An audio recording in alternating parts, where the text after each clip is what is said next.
We take in close to 10,000 animals a year.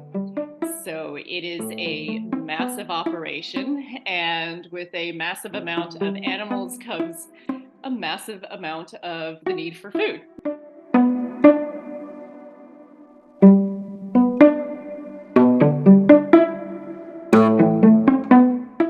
My name's Meredith. I'll get us started. My name's Meredith, and I'm the co-owner of the Sulphur Springs Truck Patch. We do several things. We grow a lot of our own food. We have a flower farm, but mostly we are a mealworm farm, which is, here are our mealworm trays, some of them, and these are all the mealworms that are growing, and the labels tell us kind of the ages of them and things like that. So that's where I'm at right now. So that we have started this thing called RIPN for short, but Wildlife Rehab Protein Network.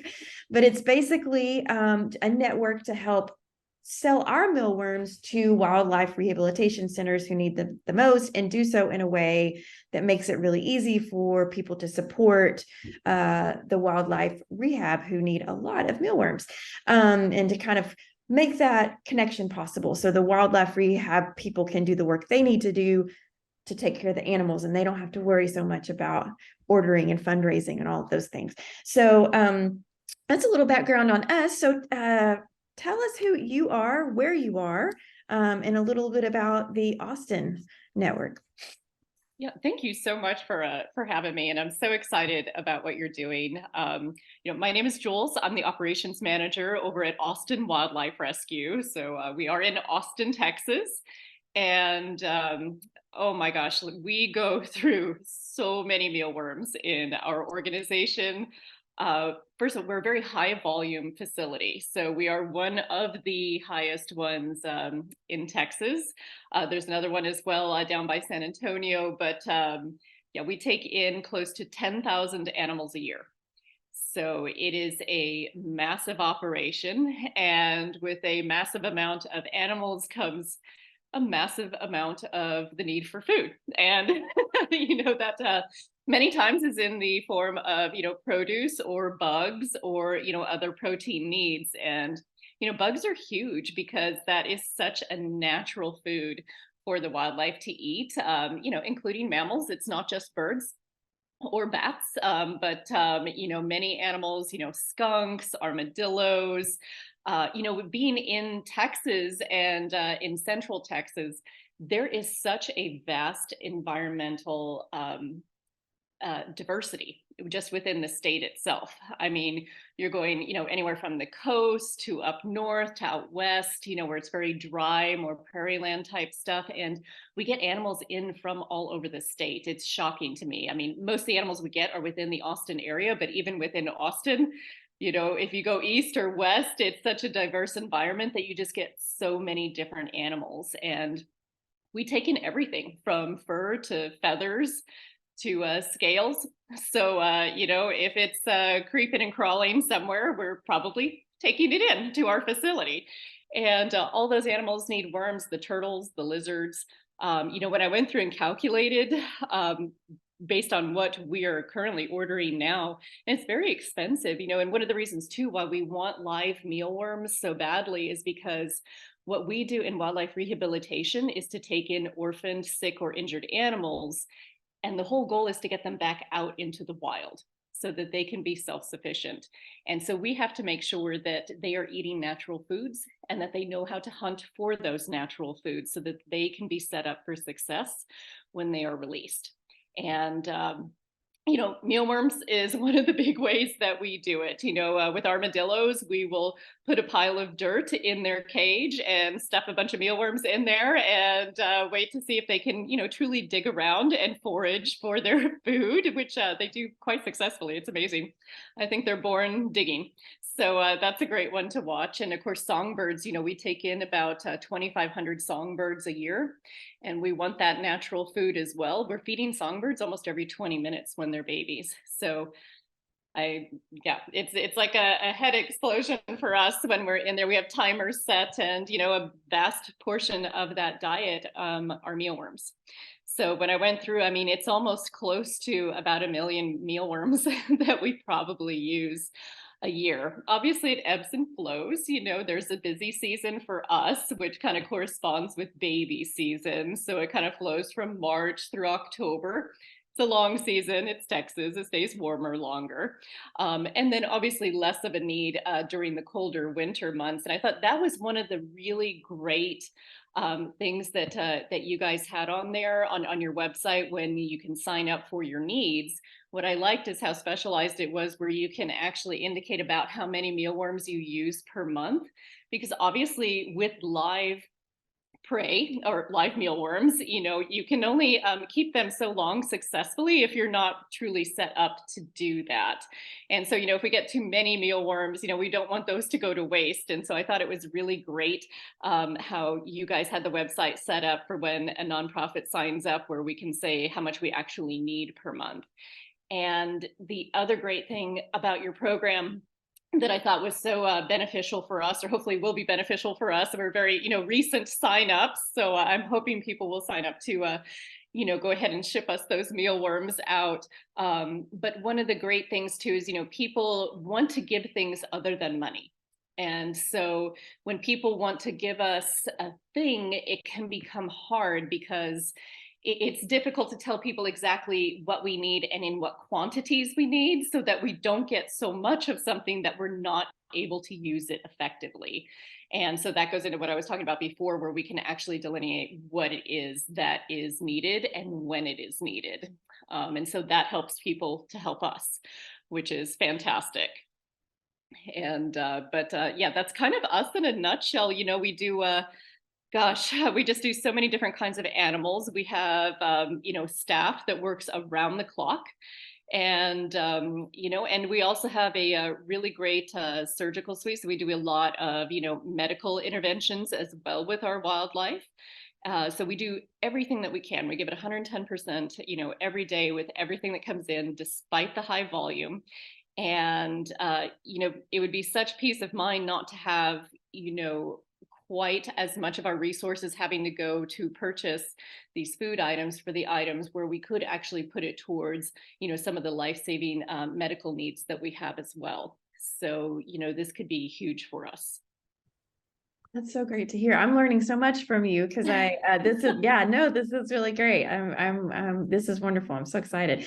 And that makes me so happy too, because like I said, as someone who does nonprofit work for my day job, I know what you mean. It's very, until you're in the thick of it, sometimes it can be hard to explain to people how your cycle of time works during the year, and what you need one part of the year, you may not need the other part of the year. And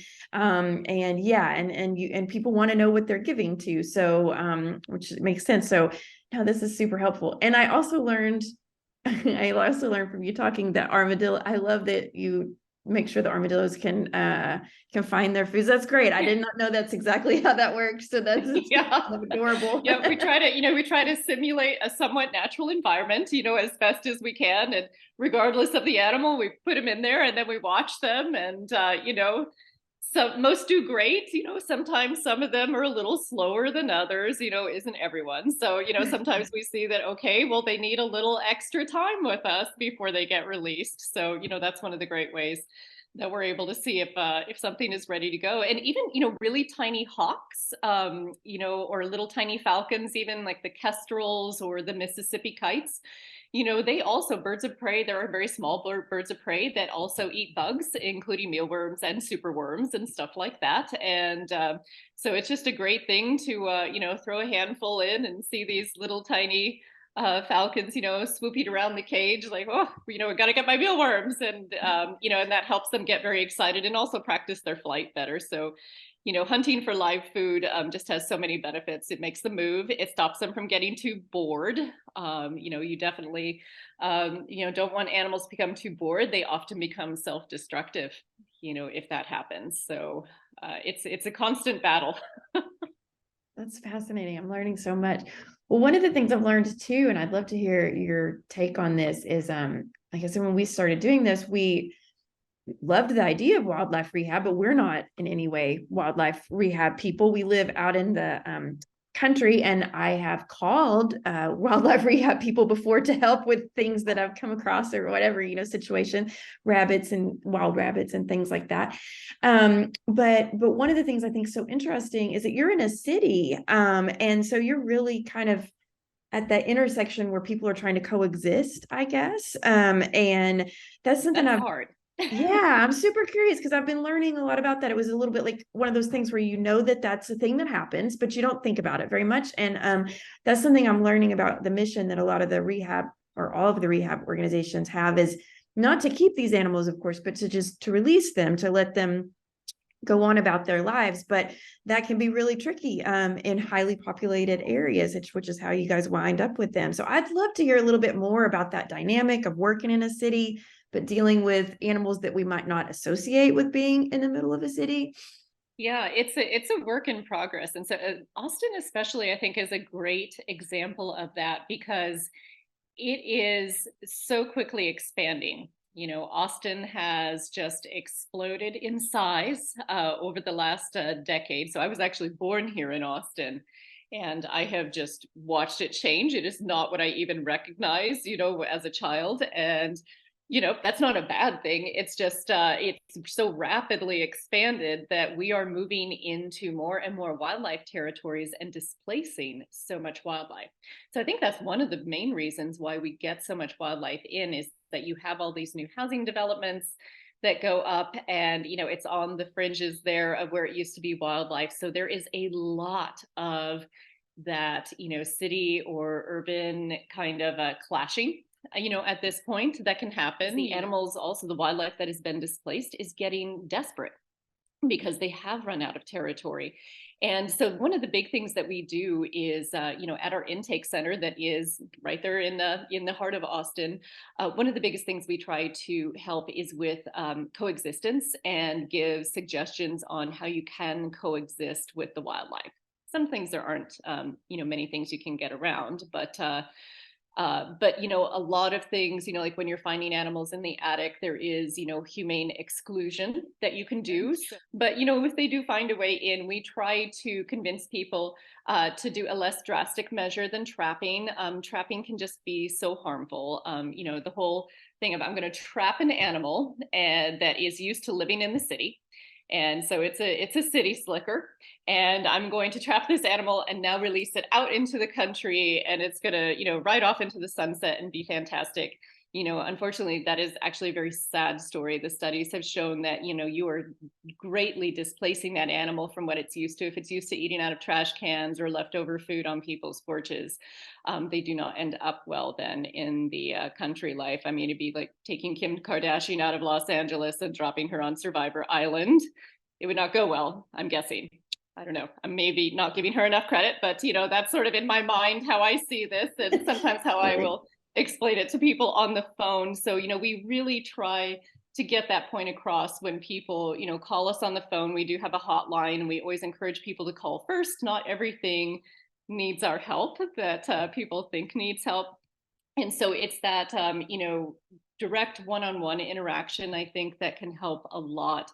And that is one of the main ways that we educate the public, is when they come in with an animal or when they call us with an issue, so that we can talk those things through. Instead of trapping the raccoon, maybe you need to go up and actually see where the source of the problem is. Where is that entrance happening? Because if the main source is not fixed, you're just going to have another one move into its place once it moves out. So you're not really solving the problem anyway.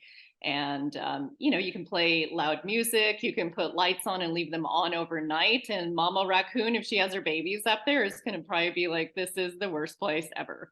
And eventually she will probably take those babies. It might take about 4 or 5 days, but they typically have multiple nest sites for emergencies that they can take their babies and move to. So maybe she can move back to your neighbor's house instead. or, or preferably a hollow tree in a neighbor's yard. But and so you can do that instead of trapping mom and then not knowing there are babies, and later on finding a terrible situation. So a lot of times people trap an adult raccoon and then hear screaming later on, and then we get these babies in that are terribly dehydrated and debilitated that then they bring in. And so a lot of this can be avoided. So that goes into a lot of the people animal clashes that we hear about, or getting in gardens. If you have an animal that digs a lot, I'll go back to my favorite, the armadillo. There are other things you can do too, like you need to put an L-shaped wire that goes a few feet under the ground and comes out from your fence, so when they try to dig down, they hit wire. They don't like that. They'll go away usually.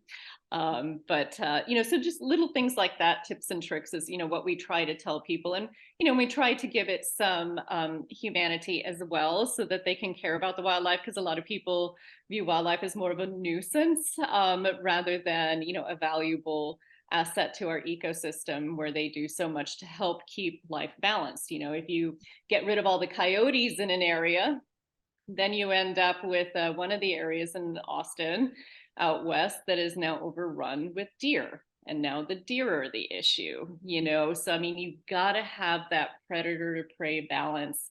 Otherwise, you see very poor results in different ways, as a couple of areas in Austin have now seen. So, that's one of the big things we try to do with some of those clashes. That's so fascinating. Oh, I know we're And not we going do to talk. take care of everything, including coyotes. I was gonna.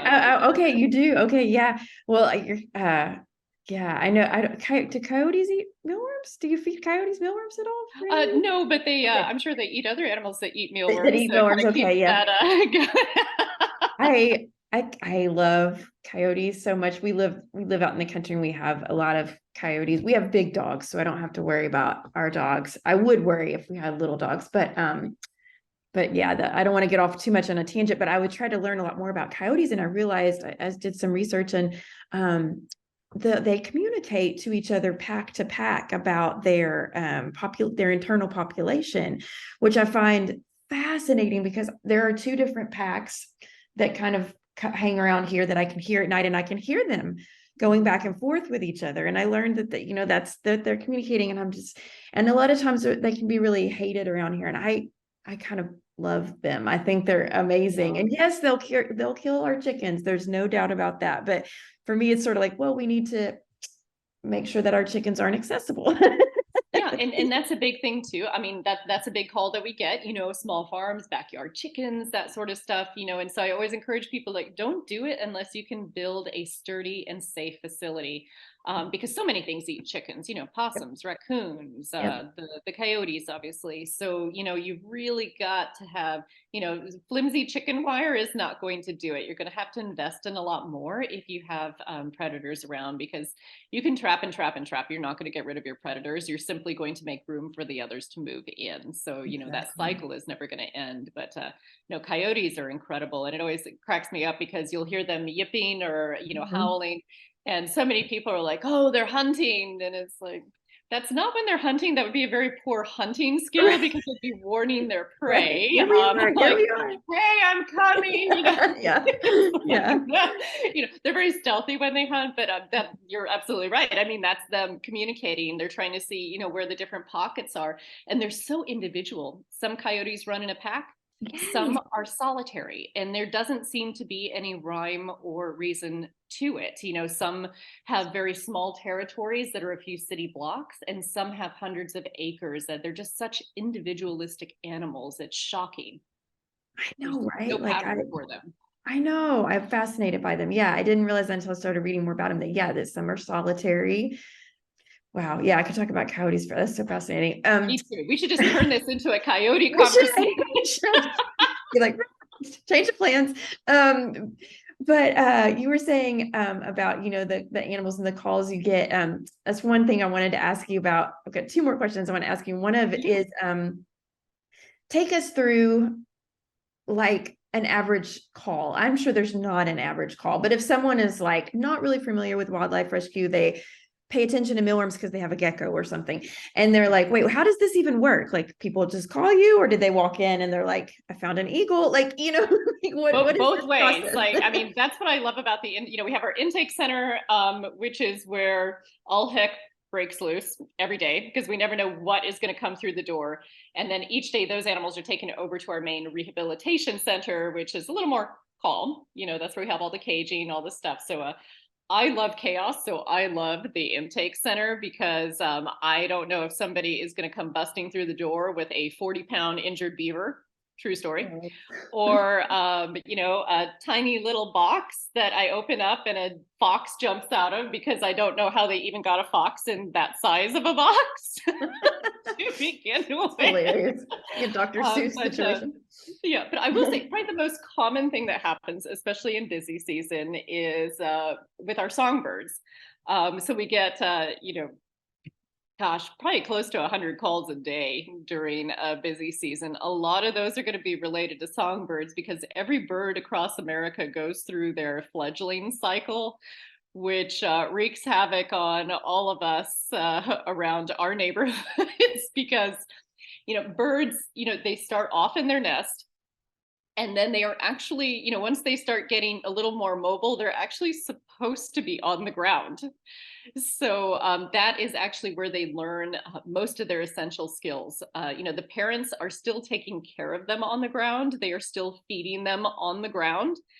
And we get so many calls, with the panic of there's a baby blue jay and it's hopping around my driveway. It must be horribly injured.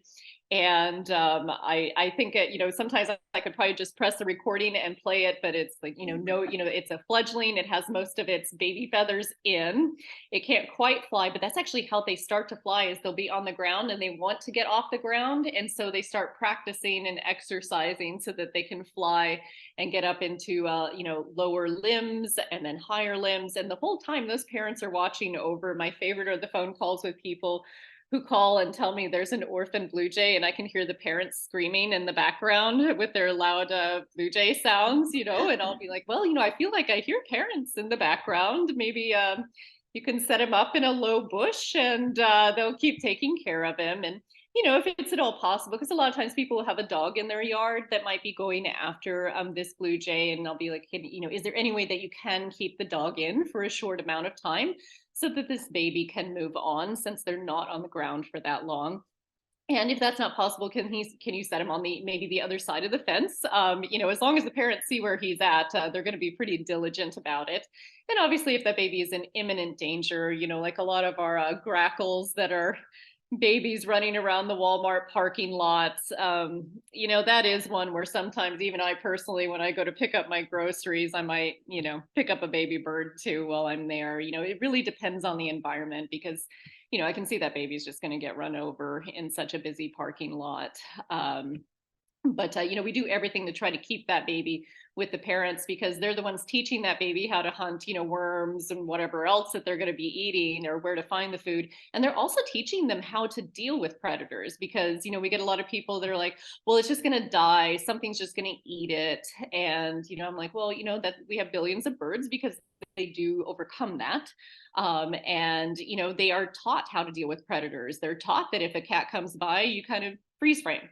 Don't move. And the predator a lot of times will lose interest, and the parents teach them to do that. And if they don't learn those skills, like, that's not something we can teach them. We can't be there and be like, okay, red light, green light, while they're babies, and try to teach them. So, one of the things that, that's one of the most important things, they need to be with those parents so that they can learn those life skills. Because obviously as rehabilitators, we can only do so much. And I worry sometimes that those skills are not going to then be passed down if they are not learning them. Yeah, well, that's a good point. Yeah, I thought about that. Well, I have one final question. We've got, let's see, we have about 9 minutes left. We have the free Zoom, and the Zoom just informed me that in 9 minutes and 17 seconds is going to kick us off. We're going to be cut off. Good to know. But that should give us plenty of time. Yeah. So my last question, and is just, so in my other job and everything, I used to do a lot of oral histories, and I am always really fascinated, and I feel like it's really helpful for people to understand why people get involved in the work they get involved in, right? Like, so I like to always ask people that I talk to, How did you get involved? I mean, how did you set out to be a wildlife rehab? Did it find you? A little bit of both? Like, I'd love to know just a little bit more about why you are in this position, why you care, what sustains you, that kind of thing. Yeah, that's a I'm laughing because this was all quite by accident for me. I actually worked for 15 years in corporate finance, and yeah, and it was I just really got burned out, and I was going to take some time off, so I did, and then I found an injured rabbit in my yard, and a wild rabbit. Veterinarians wouldn't take it in, animal shelters wouldn't take it in. I did not know what to do.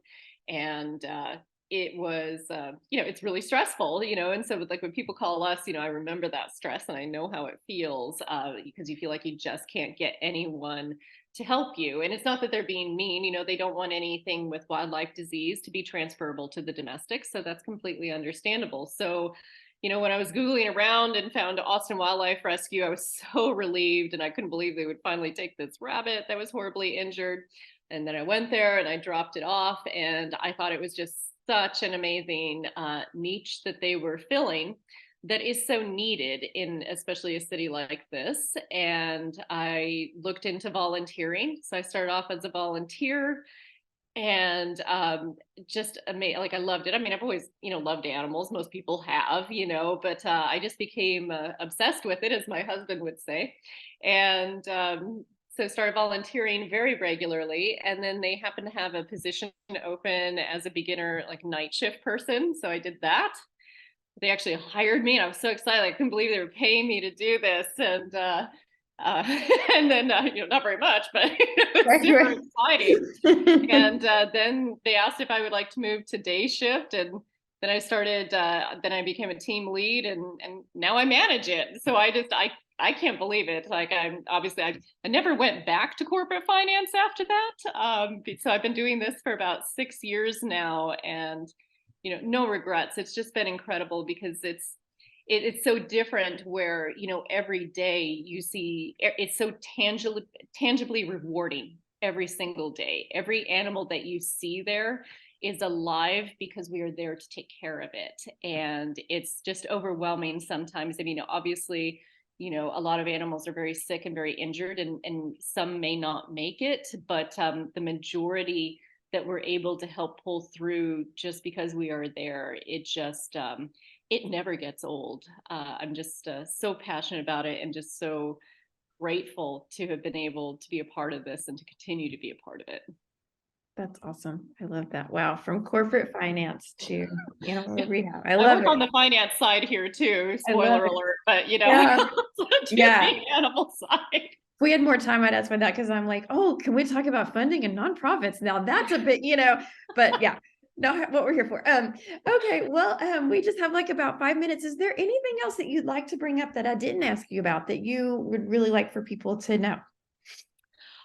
Just we so appreciate anybody being able to help in any way, whether that's donating money, donating their time, donating mealworms. So we're just so excited that we were able to find out about what you do, and we're really hoping that that turns into something more, as we're able to take some more time and advertise about it more, because saving money in one place is huge for us, so that we can siphon that to another place that is desperately needed here for the animals, whether that's the medical care or other forms of food.